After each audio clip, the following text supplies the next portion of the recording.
Hello les disciples, j'espère que vous allez bien. C'est avec encore beaucoup de joie que je vous retrouve pour ce deuxième cours sur notre troisième module intitulé le Saint-Esprit. Et nous allons d'abord prier et on va ensuite rentrer dans la parole du Seigneur. Prions. Papa, merci pour ce temps. Merci pour cet enseignement. Comme toujours, nous voulons nous recommander véritablement à ta grâce pour en avoir la compréhension. Parler, c'est bien. Enseigner, c'est bien. Partager la parole, c'est bien. Mais la révélation de ta parole, c'est elle qui donne de la sagesse, de l'illumination au sein. Seigneur, nous ne voulons pas juste parler. Révèle-nous tes paroles, révèle-nous tes écrits et donne-nous de marcher dans la victoire. Merci pour ce module que j'aime beaucoup, tu le sais, parce que nous parlons de précieux. Oui, précieux, viens nous conduire, viens nous diriger, viens nous orienter. Donne-nous la bonne compréhension des choses qui te concernent. Au nom précieux de Jésus. Amen. Alléluia. J'espère que tu vas bien, j'espère que tu te sens bien. Moi, ça va par la grâce de Dieu. Je suis content encore d'être avec toi pour poursuivre sur ce module, sur le Saint-Esprit. Et aujourd'hui, nous voulons parler du deuxième cours qui est tout aussi intéressant. Et je veux te parler aujourd'hui donc du rôle du Saint-Esprit dans la vie du croyant. Je répète, le rôle du Saint-Esprit dans la vie du croyant. On va voir ensemble quel est le rôle du Saint-Esprit dans la vie d'un croyant. Et mon intervention aujourd'hui sera divisée en deux parties.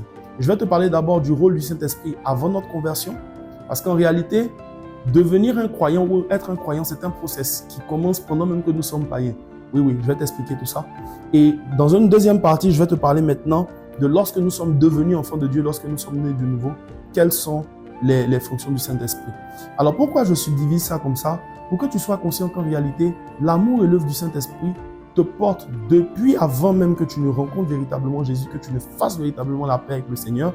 En fait, la notion de la conversion, c'est comme la concrétisation d'un processus qui commence. Je vais prendre une image simple. Un homme qui aime une femme va la courtiser pendant un certain temps, selon la dureté de cœur de celle-ci, ou bien selon son malin. Il va la courtiser durant un certain temps, et le moment où ils vont se mettre ensemble va être en fait l'aboutissement d'un processus qui a été enclenché depuis. Donc, c'est pas le jour où ils se sont mis ensemble là qu'il a commencé à lui parler. Il a commencé à lui parler depuis un certain temps. De même, notre conversion, donc le jour où on est de nouveau, n'est que la conclusion d'un travail qui a été fait depuis un certain temps. Et c'est ce qu'on va voir ensemble. Donc, quand je te parle du rôle du Saint-Esprit avant ta conversion, je suis toujours dans la dynamique du discipulat, mais d'un discipulat qui a commencé avant même que tu ne donnes ta vie à Jésus. Et ou pendant que tu étais dans le process de donner ta vie à Jésus. Et on va lire ensemble un passage en Jean 16 à partir du verset 8. Alléluia.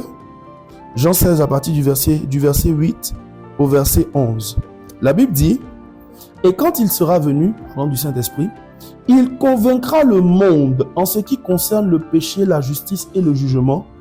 En ce qui concerne le péché, parce qu'il ne croit pas en moi, la justice, parce que je vais au Père et vous ne me verrez plus, le jugement, parce que le prince de ce monde est jugé. » J'en ai parlé lors du cours précédent. Donc, on voit avec ce passage que l'œuvre du Saint-Esprit commence avant même que nous ne connaissions vraiment Jésus.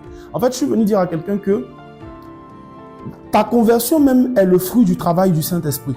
D'accord? Depuis le jour où le Saint-Esprit a été répandu abondamment sur la terre à la Pentecôte, ce qui va se passer, c'est que le Saint-Esprit est présent dans l'atmosphère et il œuvre, il travaille par des circonstances et par des personnes qu'il met sur notre chemin à ce que nous puissions rencontrer le Seigneur. Donc c'est le Saint-Esprit qui va travailler à la fertilisation de ton cœur. C'est le Saint-Esprit qui va travailler à permettre que des gens vont venir te parler. C'est le Saint-Esprit, pour toi qui t'es converti, c'est le Saint-Esprit qui a mis cet ami là sur ton chemin, qui t'a attiré, qui t'a dit allons prier. Pour toi ma soeur, c'est le Saint-Esprit. Parfois le Saint-Esprit a permis. Quand on dit permis, c'est pas que c'est lui qui a voulu, mais il a laissé faire, que tu tombes dans cette maladie parce qu'il savait que cette maladie allait occasionner ton salut. C'est le Saint-Esprit, c'est le Saint-Esprit. Et pour vous donner un exemple justement du Saint-Esprit qui agit avant notre conversion véritable à Jésus, je veux vous rendre un témoignage me concernant. Alors, comme certains le savent, je suis issu d'une famille d'un père qui à la base, parce qu'aujourd'hui c'est converti, mais qui à la base ne connaissait pas Christ. Et ma mère, elle connaissait Christ et quand on était plus petit, elle nous envoyait dans la maison de Dieu, elle nous envoyait à l'église. Mais vous savez que le salut ne se transmet pas de manière héréditaire. Donc, elle avait semé en nous les semences de l'évangile. Mais à un moment donné, mes parents s'étaient séparés quand j'étais petit. Chacun est parti de son côté. Et nous, on est allés à l'étranger avec papa. Et on s'est retrouvés dans un pays musulman, une république même islamique. Donc, tout au long de ma croissance biologique, je n'ai plus été en contact avec l'église, avec les histoires de prière, je n'ai vraiment plus été en contact. Et ça va durer non seulement pendant que j'étais dans ce premier pays islamique, et puis après, je vais aller dans un deuxième pays. Et ce pays-là, bon, il est un peu plus ouvert, mais c'est un pays musulman également. Donc tout au long, tu vois, je veux te montrer le détachement que j'ai eu avec les choses de la maison de Dieu. Mais ma famille priait pour ma conversion, les gens priaient pour ma conversion et le Saint-Esprit œuvrait. Même le fait que des personnes prient pour la conversion d'une personne, c'est l'œuvre du Saint-Esprit. C'est le Saint-Esprit qui vous donne des songes pour vous dire prie pour telle personne. C'est le Saint-Esprit qui, pendant que tu pries, va mettre dans ton cœur prie pour telle personne. Va vous mettre des visages à cœur parce qu'il a un planning, il a tout un plan qu'il est en train de déployer et il cherche des personnes qui vont prier afin que les choses se fassent. On a vu sur le cours, sur la prière, que la prière est un canal qui permet au projet de Dieu de pouvoir se manifester. Voilà comment le Saint-Esprit va mettre à cœur de ma famille, notamment, de prier pour ma conversion. Et ce qui va se passer, c'est que pendant des vacances, l'une de mes sœurs qui était à l'étranger va venir me trouver dans le pays où on était et elle va notamment m'annoncer la bonne nouvelle. Il faut savoir qu'elle, particulièrement, très souvent dans les rêves, elle avait toujours des rêves sur moi avec deux visages. Parce qu'il faut savoir que j'étais le genre d'enfant, devant mes parents, c'est vraiment, comme on dit, visage d'ange, face d'ange, le petit bien, il fait jamais de bêtises. Donc, tu pouvais pas t'imaginer que je vivais une certaine vie. Mais dans leur dos, voilà, j'étais dans la cigarette, dans la drogue, dans le sexe, voilà, vraiment des choses pas bien du tout. Et Dieu va le lui révéler. Donc, quand elle va venir, d'abord, premièrement, elle va commencer à faire des instigations et elle va tomber sur des briquets, des bouts de choses que j'avais laissés. Et elle va me dire, donc c'est la vie que tu mènes et tout. Et moi, je vais tout nier en bloc. Jusqu'à ce qu'elle me dise que non, je reçois régulièrement des rêves où je te vois avec deux visages. Et Dieu m'a dit de prier pour toi. Et ce jour-là particulièrement, elle va m'annoncer l'amour de Dieu. Alors, ce qui a été particulier, parenthèse, dans son témoignage, c'est que premièrement, je l'avais connue. Ma sœur et moi, c'est vrai qu'elle est plus âgée, mais il y a quelques années seulement nous. Ce qui fait que quand j'étais un peu plus jeune qu'elle et qu'elle partait déjà à l'époque où elle ne connaissait pas le Seigneur en boîte de nuit et autres, je rêvais de grandir un peu plus, de la retrouver où elle était en Europe pour qu'on puisse aller faire la vie de louga ensemble. Donc quand je la vois, elle vient, elle est convertie, elle écoute maintenant les messages, les adorations, les messages d'hommes de Dieu. Et la dame là, et ça m'énervait un peu tout ça parce que souvent elle immobilisait la télé, elle m'empêchait de pouvoir suivre, de pouvoir jouer mes jeux vidéo et tout ça. Donc tout ça, ça m'énervait. Mais un jour, elle va demander à me parler, elle va m'annoncer Christ, elle va prêcher Christ, elle va me prêcher Jésus. Quand elle va me prêcher le Seigneur, sur le coup, je vais dire oui, je donne ma vie à Jésus. Et c'était beaucoup plus une semence parce que quand elle va partir, je vais demeurer dans ma mauvaise vie. Mais il va se passer que cette semence qui a été plantée en moi par la prédication de l'évangile va commencer à porter du fruit. Progressivement, il faut savoir donc j'ai parlé de la cigarette. Il faut savoir qu'à un moment donné, je n'allais plus à l'école parce que mes parents n'avaient plus les moyens de m'inscrire. Parce que le pays où on était, c'était vraiment un pays où l'éducation est faramineuse. D'accord? C'est vraiment cher, c'est vraiment très cher. Très cher. Donc, c'était comme si c'était devenu compliqué. Et je vais faire quasiment 1 an sans aller à l'école. Donc, pendant cette période-là, c'est vrai qu'il y avait déjà des mauvaises choses, mais tu sais, l'oisiveté augmente en réalité le péché souvent dans la vie de plusieurs personnes. Donc, c'est comme si dans cette période-là, je vais fumer davantage jusqu'à devenir même addict à la cigarette, tel qu'une soirée même, il n'y avait pas de cigarette, je sentais mon corps qui me picotait de partout. Oh, c'était vraiment désagréable. J'ai senti un peu ce qu'on appelait l'addiction. Je ne pouvais pas passer une journée sans fumer au minimum 4 paquets de cigarettes Marlboro rouge là, par jour. D'accord? Désolé pour la publicité. Mais je ne pouvais pas passer une journée sans fumer ce paquet de cigarettes là. Au moins 4 dans la journée. Tu vois? J'étais vraiment devenu addict, vraiment lié. Donc quand elle va prêcher l'évangile, qu'elle va rentrer, ce qui va se passer, c'est que par la suite, je ne vais même pas moi-même comprendre ce qui va se passer, mais au bout des 1 an, mes parents vont décider finalement qu'il est préférable pour moi de rentrer en Côte d'Ivoire et on va se mettre dans la dynamique d'eux. Donc, on est à quelques instants de mon retour en Côte d'Ivoire. Ce qui va se passer, c'est qu'un beau matin, je vais me réveiller, vraiment un beau matin. Pardon, la veille déjà, j'étais en train de fumer une cigarette, comme à mon habitude. Et pendant que je fume la cigarette, je regarde la cigarette et je dis, cette taf-là, c'est ma dernière taf. Je vous assure, cher ami. Et j'ai fumé la taf et j'ai jeté le mégot par-dessus le balcon. Et je suis allé me coucher.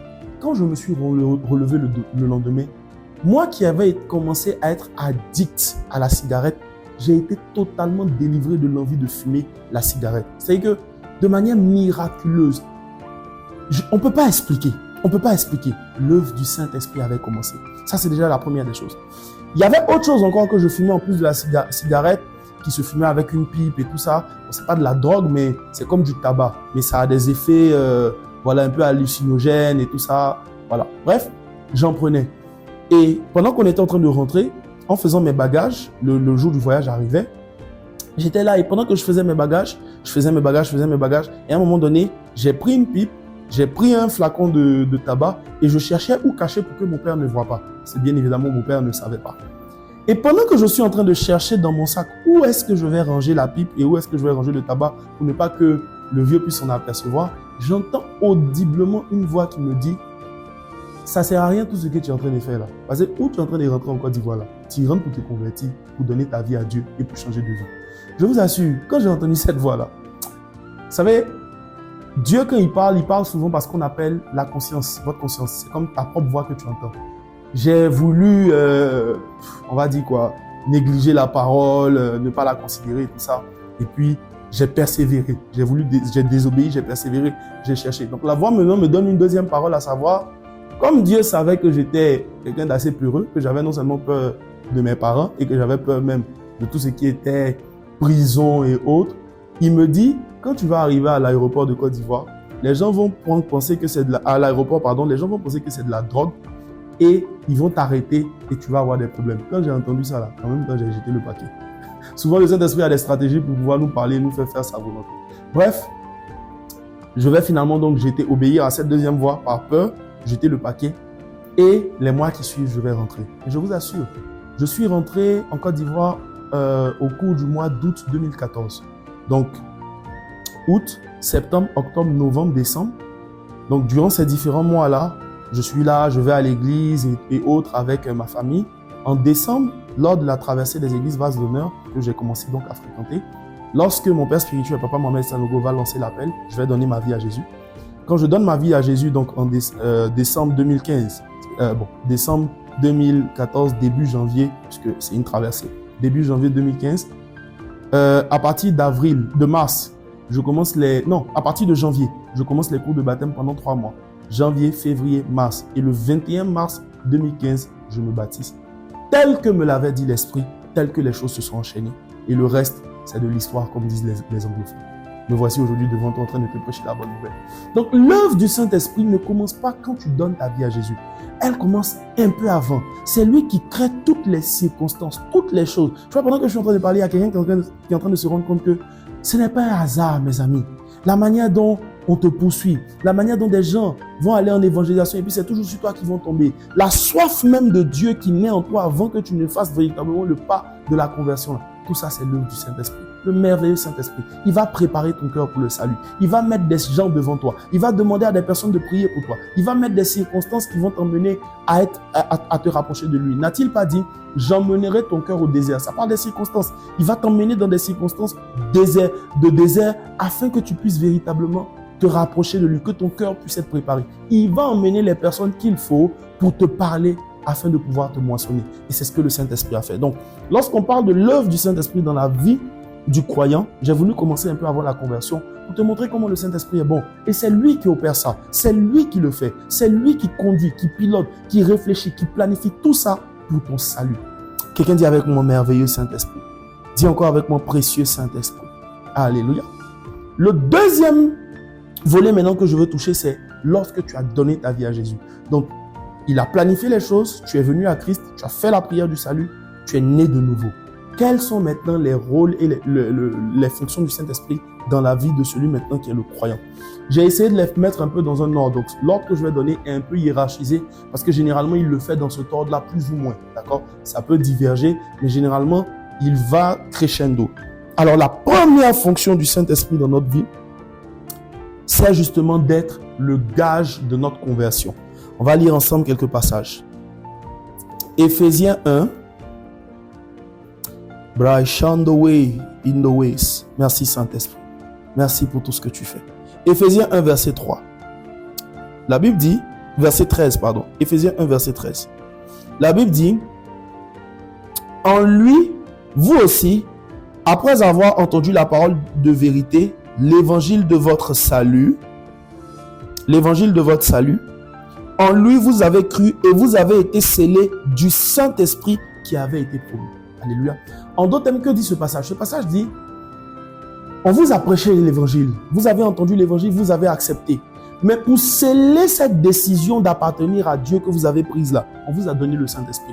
Donc le Saint-Esprit est le gage de notre appartenance à Dieu. À quoi est-ce qu'on reconnaît que quelqu'un est sauvé? Est-ce qu'il a l'Esprit du Seigneur? D'accord? Donc quand je donne ma vie à Jésus, quand l'œuvre de la nouvelle naissance s'opère, quand je la vis, en réalité, ce qui se passe, c'est que l'Esprit de Dieu qui était maintenant autour de moi va maintenant venir habiter en moi, à l'intérieur de moi. Il va maintenant venir établir son siège en moi, à l'intérieur de moi. Il va maintenant venir s'établir. Il ne sera plus autour de moi, il ne sera plus dans l'atmosphère autour de moi en train de conduire, diriger et autres, mais par la nouvelle naissance, il va maintenant être un gage du salut parce qu'il va venir s'installer à l'intérieur de moi. Et c'est ce que va nous rappeler Romains 8, verset 9. Romains 8, le verset 9, je lis la parole du Seigneur, la Bible dit, Romains chapitre 8, le verset 9, la Bible dit, pour moi, verset 9, la Bible dit, pour vous, vous ne vivez pas selon la chair, mais selon l'esprit, si du moins l'Esprit de Dieu habite en vous. Si quelqu'un n'a pas l'Esprit de Christ, il ne lui appartient pas. D'accord? Donc, ce qui se passe, c'est que quand tu donnes ta vie à Jésus et que tu vois, en fait, la transformation même que tu vois là, tu as donné ta vie à Jésus, tu es né de nouveau, et la transformation au quotidien que tu vois, c'est parce que le Saint-Esprit habite en toi. C'est parce qu'il est venu loger en toi. Donc, la première des choses, la première fonction, c'est qu'il vient habiter en nous et il est le gage. Il est le gage. Il est la preuve. Gage, ça veut dire preuve. Il est la preuve de notre appartenance à Christ, du fait que nous sommes véritablement convertis. Alléluia. Quelqu'un donne un bon amen au Saint-Esprit. La deuxième chose que je veux voir avec toi se trouve en Romains 8, versets 15 à 16. La Bible dit, « Et vous n'avez point reçu un esprit de servitude pour être encore dans la crainte, mais vous avez reçu un esprit d'adoption par lequel nous crions « Abba, Père ». Verset 16. « L'Esprit lui-même rend témoignage à notre esprit que nous sommes enfants de Dieu. » J'aime beaucoup ce rôle-là du Saint-Esprit, cette fonction-là du Saint-Esprit dans nos vies. La Bible dit que le Saint-Esprit va rendre témoignage à notre esprit que nous sommes enfants de Dieu. Donc, c'est le témoignage. Il rend témoignage à notre esprit. En fait, la deuxième fonction du Saint-Esprit dans la vie de quelqu'un qui vient de donner sa vie à Jésus, je rappelle que nous sommes à First Steps. Et First Steps, c'est l'école des fondamentaux, généralement des nouveaux convertis, ou même peut-être des personnes converties depuis longtemps, mais c'est toujours bien de revenir et de comprendre ce que Dieu a fait pendant que tu étais plus jeune. Donc, l'œuvre du Saint-Esprit, la deuxième qu'il opère, c'est qu'il témoigne à ton esprit que tu es enfant de Dieu. En fait, il te rend conscient de ta filiation avec Dieu. Très important. Très, très important. Vous savez, toute l'œuvre que Dieu a accomplie avec nous dépend de la conception que nous avons que désormais, nous sommes ses enfants. Donc, le Saint-Esprit, la deuxième fonction du Saint-Esprit, c'est de nous rassurer que désormais, nous ne sommes plus enfants selon la chair, de manière biologique de nos parents terrestres, mais nous sommes devenus enfants de Dieu. Il nous rend conscients de la filiation avec Dieu. Il nous rend conscients que c'est réel. Il nous rend conscients que c'est pratique. Il nous rend conscients que nous sommes nés de Dieu. Il nous rend conscients que nous appartenons à une nouvelle famille et que cette famille-là, elle est d'ordre divin. Il témoigne à l'intérieur de nous. Il témoigne à l'intérieur de notre esprit que nous sommes désormais des enfants de Dieu. Et vous savez, la conscience de la filiation, c'est la base de toute chose. C'est par conscience de la filiation qu'on se sanctifie. J'en parlerai tout à l'heure. C'est par conscience de la filiation qu'on aime Dieu. C'est par conscience de la filiation que. Donc, la première des choses que le Saint-Esprit, ou du moins la deuxième qu'il fait après s'être logé à l'intérieur de nous, c'est de commencer à travailler de sorte à ce que les culpabilités, je veux dire passées là, sautent et que rien ne puisse nous empêcher de croire que nous sommes enfants de Dieu. Si tu m'entends, que tu as donné ta vie à Jésus et que tu as peut-être encore des doutes sur l'amour de Dieu, sur est-ce que Dieu a un plan pour toi, sur est-ce que toi aussi ta vie peut aller de l'avant, comme tu vois celle de tes frères et sœurs en Dieu aller de l'avant, je veux te dire, le Saint-Esprit me dit de te dire, tu es son enfant. Et il va opérer cette œuvre-là. Dès l'instant que tu entends cet enseignement, cela a enclenché de ta vie. Le Saint-Esprit va opérer cette œuvre-là, de témoigner à l'intérieur de toi que tu es son enfant, de te rassurer, de te rendre conscient que tu es son enfant, parce que c'est la base de toute chose. Tant que vous n'êtes pas conscient de votre filiation et tant que vous n'en êtes pas pleinement conscient, il y a des personnes qui souvent quand elles parlent disent Dieu Père. Pour revenir sur la notion de la filiation, c'est aussi ce que Jésus a fait. Dès que Jésus, vous vous souvenez, Jésus a dit, je vous envoie un autre comme moi. La priorité de Jésus lorsqu'il est venu sur la terre, ça a été de dire aux gens, vous êtes enfants de Dieu. Et quand il a commencé, il dit, ne priez plus l'Éternel, priez Père. Le Saint-Esprit aussi, quand il vient, il te rappelle ça là. Il te rappelle que tout ce que tu as, que tu obtiens, que tu fais, etc., etc., etc., que tu arrives à faire, vient d'abord de ta filiation. Beaucoup de chrétiens ont l'impression que je vais me sanctifier pour lui plaire. Non, c'est parce que tu lui plais d'abord, parce que tu es son fils là, hein, qu'il te donne la force de te sanctifier.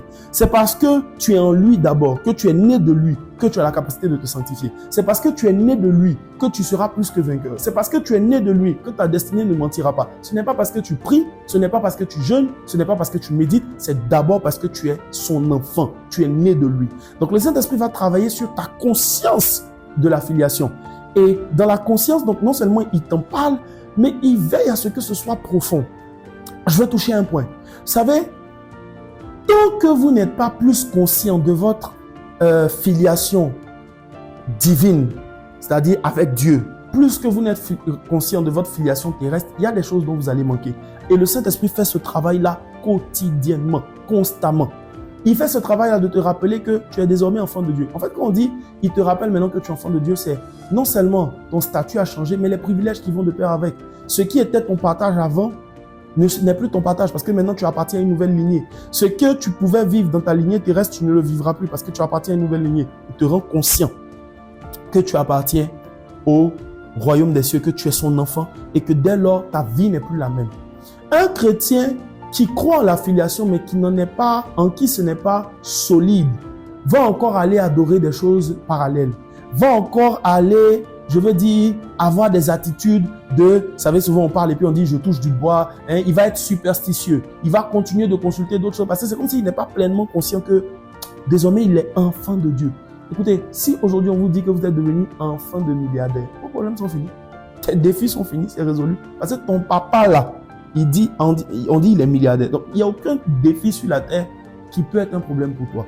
Vous devez être conscient de la filiation et c'est l'œuvre du Saint-Esprit. Il te rend conscient que tu es un enfant de Dieu. Sois conscient que tu appartiens désormais à la famille céleste.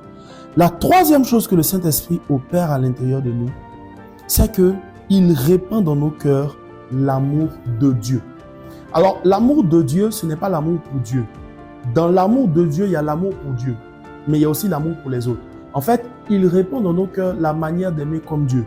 Romains 5, verset 5. Vous savez, j'aime beaucoup le livre de Romains et c'est généralement un livre que je conseille à la méditation pour tous les nouveaux convertis parce qu'on y explique des choses tellement profondes sur la relation avec Dieu, tellement simples, tellement vastes, tellement variées que ça nous aide. Quasiment tous les passages que j'ai lus jusqu'à maintenant se trouvent dans Romains. Romains 5, le verset 5. Regardez ce que la Bible dit. La Bible dit « Or l'espérance ne trompe point parce que l'amour de Dieu est répandu dans nos cœurs par le Saint-Esprit qui nous a été donné. » Donc c'est Papa Saint-Esprit, c'est précieux Saint-Esprit qui va encore travailler dans ta vie à répandre l'amour de Dieu. Et l'amour de Dieu a deux composantes. Quand on a parlé des deux plus grands commandements, on dit quoi? Tu aimeras Dieu et tu aimeras ton prochain. Donc le Saint-Esprit va répandre cette capacité-là, cette pensée-là, d'aimer Dieu et d'aimer ton prochain. C'est le Saint-Esprit qui nous rend capable d'aimer Dieu. Plusieurs personnes disent, ah mais je ne sais pas si j'aime vraiment Dieu, vraiment je ne sais pas et tout. La capacité t'a été donnée par le Saint-Esprit qui est en toi. Ça y est en toi. Il faut maintenant que tu la laisses se manifester. Donc l'amour de Dieu, dans l'amour de Dieu, c'est la manière d'aimer de Dieu. Cette manière d'aimer de Dieu concerne Dieu lui-même. Comment est-ce que Dieu veut être aimé? Beaucoup de personnes disent, moi j'aime Dieu, hein. Ah non, attention, hein. Moi tu ne sais pas, moi j'aime Dieu. Hein. Mais est-ce que tu aimes Dieu comme Dieu veut que tu l'aimes? Celui qui te rend capable d'aimer Dieu comme Dieu veut que tu l'aimes, c'est le Saint-Esprit. Parce que c'est lui qui répond dans ton cœur l'amour de Dieu. Pas l'amour des hommes pour Dieu. Les hommes ont différentes manières de manifester leur amour pour Dieu, mais ça ne touche pas Dieu de la même manière que le Saint-Esprit que lui-même il nous a donné pour que nous puissions l'aimer.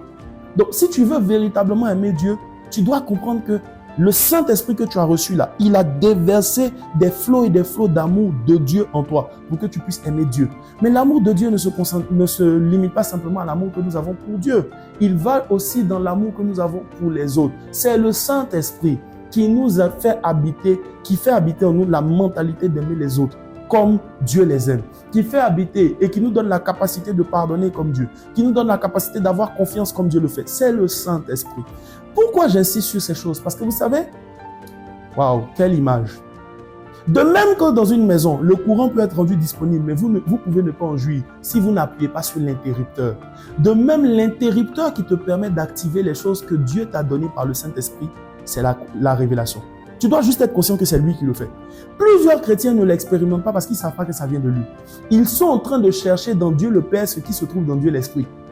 Waouh. Ils sont en train de chercher dans Dieu, Jésus, ce qui se trouve dans Dieu l'Esprit. La capacité à aimer les gens est une capacité surnaturelle qui nous a été donnée par le Saint-Esprit qui nous a été donné. C'est lui qui te rend capable d'aimer de l'amour de Dieu et les hommes. Alors tu dois le chérir, tu dois être conscient de qui il est. On le verra dans le 3e cours, mais tu dois être conscient de qui il est parce que c'est lui maintenant qui va libérer ces flots-là pour que tu puisses les manifester. Qu'il en soit ainsi dans ta vie. Un chrétien qui n'est pas pleinement conscient des fonctions rattachées à la personne du Saint-Esprit ne pourra pas les manifester. Ça lui sera très difficile d'aimer Dieu et d'aimer les hommes. Alléluia. Une autre capacité qu'on veut voir encore et qui est très importante, c'est le Saint-Esprit qui nous console. Ah, quelqu'un dit avec moi consolation. Dis avec moi consolation. Et pour cela, on va prendre ensemble Jean 14, verset 16. Jean 14, verset 16. La Bible dit, on va remonter un peu à partir du verset 15. La Bible dit, si vous m'aimez, gardez mes commandements. Verset 16. Et moi, je prierai le Père et il vous donnera un autre consolateur afin qu'il demeure éternellement avec vous. Alléluia. Jésus présente le Saint-Esprit comme étant le consolateur. Donc ça veut dire que en réalité, il ne console pas juste, c'est son travail. C'est quand on dit quelqu'un fait de la plomberie et puis quelqu'un est plombier, c'est pas la même chose. Chez l'un, il s'agit d'une capacité qu'il a peut-être développée et donc c'est une corde à son arc. Chez l'autre, c'est sa vie même. Donc le Saint-Esprit ne console pas seulement, il est le consolateur. C'est son travail de tous les jours. Il opère dedans régulièrement, constamment. Il a diplôme de ça. Alléluia. Et pourquoi est-ce qu'il est important que le Saint-Esprit agisse sous forme de consolateur? Pourquoi est-ce que le Saint-Esprit nous apporte de la consolation? Parce que, bien aimé, bien souvent, nous ne sommes pas conscients du poids de ce que nous vivons au quotidien. Alors, quand je parle du poids, il y a plusieurs choses. Le poids des événements que nous avons vécus, le Saint-Esprit nous en console. Tu as été violé lorsque tu étais plus jeune, tu as été abusé, tu as manqué d'amour. En tout cas, tout ce qui a été événement difficile dans ta vie, les attouchements, les maladies, la perte d'un parent proche, le Saint-Esprit t'en console. Il y a des choses, j'ai envie de dire, vous savez, il y a des choses sur lesquelles on passe, mais dont... Saint-Esprit. Il y a des choses où le corps physique avance. Il y a des événements qu'on traverse physiquement, mais vis-à-vis desquels l'âme continue de pleurer. Alléluia. Un enfant qui a manqué d'affection durant son enfance, tu as grandi. Ton corps n'est pas resté enfant. Tu t'es développé, tu as grandi. Donc, ton corps peut grandir, mais ton âme va continuer de pleurer le manque d'affection que tu as eu pendant que tu étais plus jeune. Tu as besoin de consolation. Tu as besoin d'être consolé. Quelqu'un qui n'a pas eu l'attention qu'il devait avoir. Quelqu'un qui n'a pas trouvé dans le regard de ses parents l'affection suffisante pour se construire lui-même, pour penser qu'il est une bonne personne, pour penser qu'il est quelqu'un de bien. Parce que même notre assurance en nous-mêmes, c'est-à-dire la confiance que nous sommes quelqu'un de bien, commence d'abord par le regard des autres. Et les premiers autres que nous voyons, c'est qui? C'est nos parents, c'est notre famille, c'est le cadre dans lequel nous avons grandi. Donc, le Saint-Esprit nous console de quoi? Il nous console de toutes les choses dont nous avons manqué et par rapport auxquelles notre âme continue de crier bien que notre corps ait grandi. Le corps grandit, le corps évolue, on traverse les circonstances, mais les séquelles laissées par les choses peuvent demeurer béantes dans nos âmes. Il faut que le Saint-Esprit nous console. Et pendant que je parle, que tu sois consolé, toi qui m'entends, que le Saint-Esprit te console et que tu sois guéri de toute blessure dans ton âme qui t'avait poursuivi jusqu'à présent. Mes amis, je parle même à ceux qui sont convertis depuis plusieurs années. Oui, le Saint-Esprit doit te consoler. Il y a des choses, vous savez, la consolation est une œuvre tellement importante. Le Saint-Esprit console. Le Saint-Esprit est le consolateur. C'est son travail. Il est fort dans ça, dans décharger ton cœur des coups que tu as pris. Tu as besoin d'être consolé. Mais il ne s'arrête pas simplement à ça. Il continue de manière globale.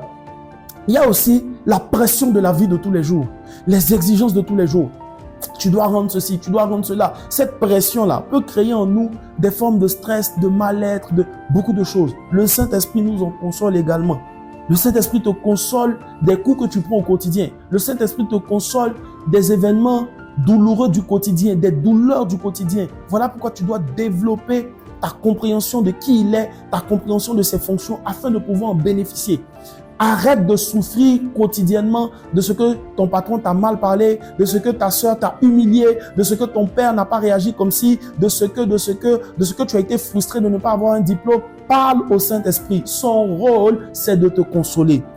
Je sens une forte présence de Dieu pendant que je parle. C'est un temps d'enseignement, mais je relâche cette onction de consolation. Que pendant que vous écoutiez, que le Saint-Esprit te console, que le Saint-Esprit te décharge, que le Saint-Esprit enlève de ton cœur toute forme de mot qui t'avait pesé, Il y a des personnes, vous avez besoin d'être consolés des échecs de vos vies, des échecs.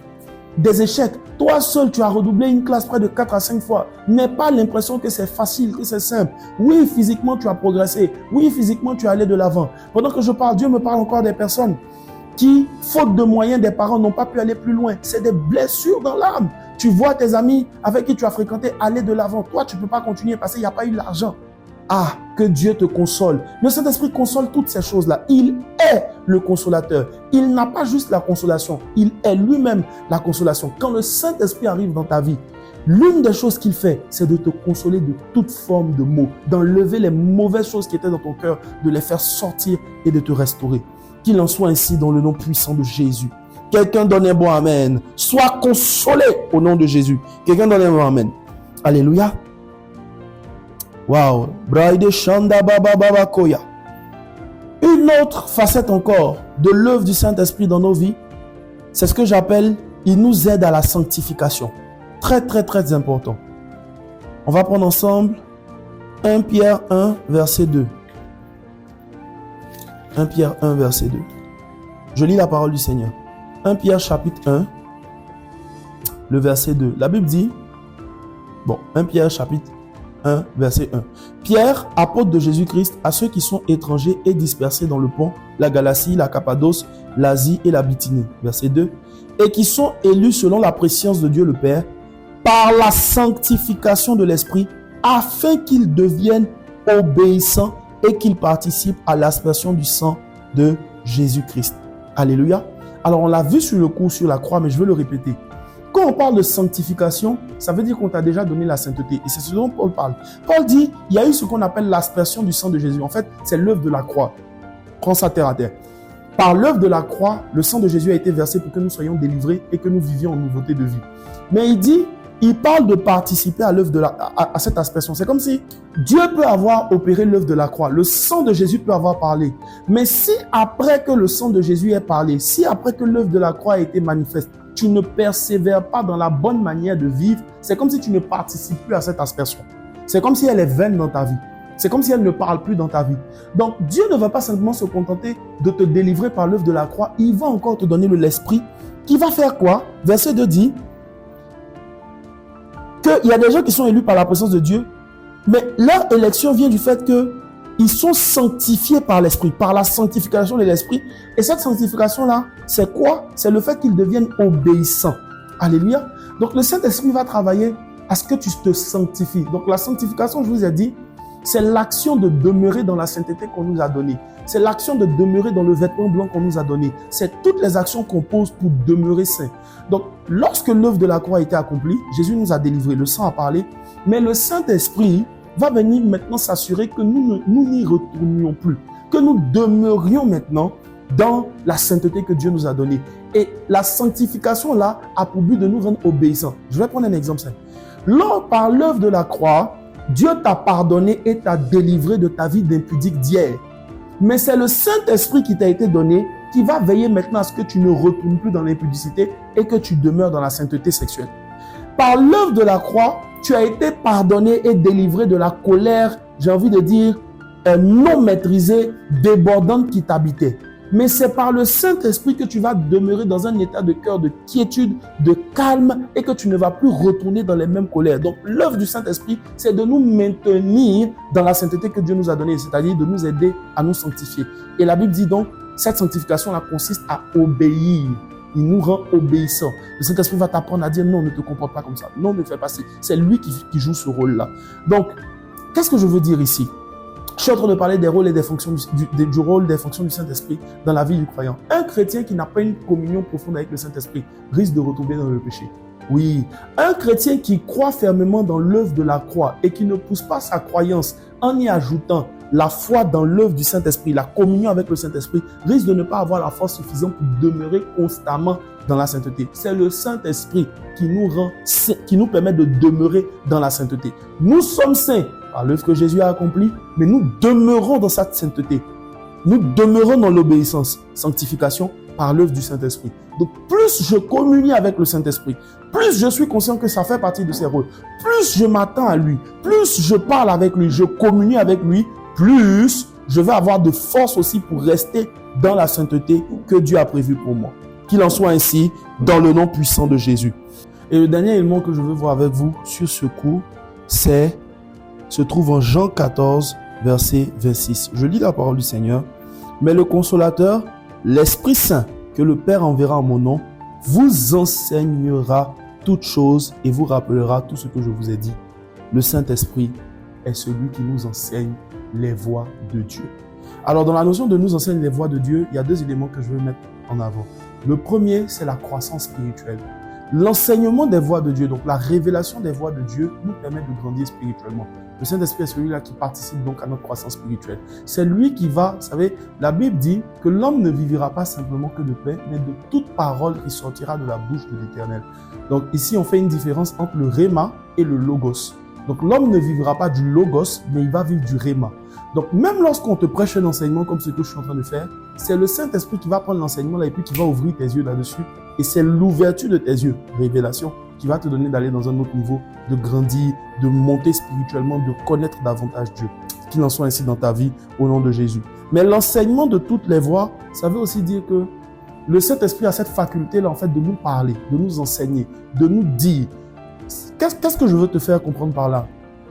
Des personnes, souvent, lorsqu'elles ne comprennent pas le rôle du Saint-Esprit dans leur vie, vont souvent limiter le Saint-Esprit et l'empêcher. Ils ne vont pas recevoir ces enseignements et vont attendre les temps de prière avec leur berger, avec leur leader, etc. pour pouvoir recevoir l'enseignement, se disant que c'est par des hommes qu'ils seront enseignés. Non, le Saint-Esprit enseigne toutes choses. Le Saint-Esprit peut t'enseigner la Bible, le Saint-Esprit peut t'enseigner les mathématiques, le Saint-Esprit peut te donner des idées nouvelles, t'enseigner des principes même de la vie, le Saint-Esprit peut tout enseigner. Je me souviens que l'enseignement sur la dîme, le Saint-Esprit me l'a donné un jour pendant que je marchais, je rentrais à la maison. J'étais là comme ça et personne ne m'en avait jamais parlé, personne. J'étais là comme ça, je marchais dans la rue, je marchais et puis à un moment donné, il y a une voix qui me dit « Mais et la part que tu dois donner à Dieu sur tous tes revenus ?» Donc, intrigué de cette parole que je venais d'entendre, je suis allé voir ma soeur et puis je dis « Ah mais voilà, ce que j'ai entendu, le Saint-Esprit m'a dit pendant que je marchais et tout. » Elle a souri, elle était émerveillée de ce que le Saint-Esprit venait de faire. Et elle m'a expliqué ce que c'était que la dîme, etc. Donc le Saint-Esprit enseigne, le Saint-Esprit parle. Mais quand tu n'es pas conscient qu'il peut te parler, qu'il peut t'enseigner, qu'il peut se révéler à toi, ce qui va se passer, c'est que tu vas fermer tes canaux et tu vas rejeter beaucoup de choses qu'il va te dire. Le Saint-Esprit enseigne, mon ami. Le Saint-Esprit enseigne, ma soeur. Ne te ferme pas à ce qu'il dit. Il a beaucoup de choses à t'apprendre sur tous les domaines. Pas que sur la Bible, sur comment te comporter, quoi porter, comment te tenir, quoi dire, quoi ne pas dire. Il parle de tout, il parle sur tout, il connaît tout, il peut tout. Que Dieu te bénisse. On va ensemble prier et on va demander à précieux Saint-Esprit de nous conduire dans la révélation de cet enseignement afin que nous puissions jouir pleinement de tout ce qu'il est venu faire dans nos vies. Prions le Seigneur.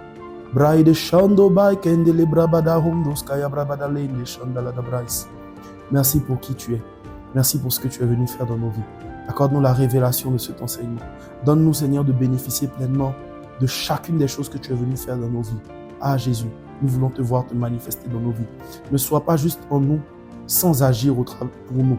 Agis. Seigneur, donne la révélation de tes paroles à tes enfants et qu'ils puissent jouir de ce que tu as prévu. Que toute la gloire soit pour toi, au nom précieux du Christ Jésus. Amen. Que Dieu te bénisse, que sa grâce et sa faveur soient ton partage et à très bientôt de nouveaux enseignements.